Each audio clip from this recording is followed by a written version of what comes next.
Hi, I'm the head chef from Glenardy Road, and welcome to your spring series farm collective. I'm going to show you a few recipes that you have in your pack, and I hope you enjoy taking a little bit of the farm home.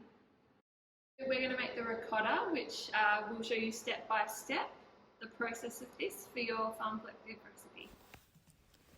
So when making your ricotta, you want to make sure that your milk and cream come up to a boil. While that's coming up to a boil, you've got your colander that you've prepared earlier with the cloth on top of it. And then, we're just going to, once it comes up to a simmer, just add your salt and your bay leaf. And then you don't want to stir it too much after that, especially once you add the lemon juice. So it's just come up to a boil now. Pour in your lemon juice and you want to just give it a quick stir. If you stir too much, you can stop it from the splitting happening and it will start to emulsify instead. So just give it a quick stir and then you let it split. The longer that you keep it simmering, the thicker the ricotta you'll have.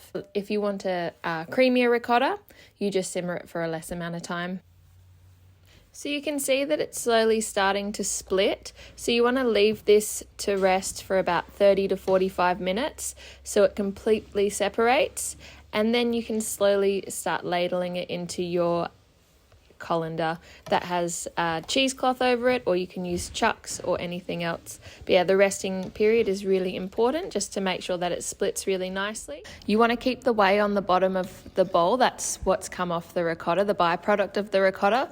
We're going to use that in the following recipe for our pasta to make our sauce.